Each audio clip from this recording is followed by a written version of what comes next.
Sa mga nagtatanong kung sinuportahan ba ako ng mga katrabaho ko, kakilala ko, kaibigan ko, kamag-anak ko nung nagsisimula ako dito sa negosyong ito, hindi lahat. Unfortunately, mga 5% lang yung sumuport. So, karamihan hindi naniwala, hindi sumuporta.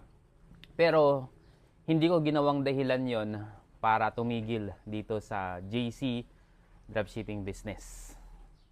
Ginawa ko yun ng motivation sa akin para mas lalong magpursige. Kasi sabi nga ng isang trainer noon na nakilala ko, sabi niya, hindi mo kailangan ng mga kamag-anak mo, kakilala mo, kaibigan mo, kapamilya mo sa negosyo. Mas maraming maniniwala sa'yo na hindi mo kakilala.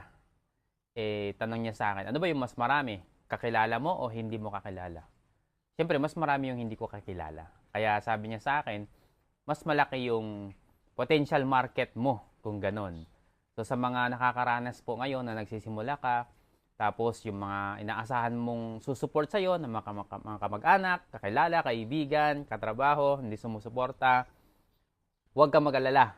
Okay? Kasi hindi naman sila yung majority na magiging kasama mo or magiging customer mo sa negosyong sinimulan mo ngayon.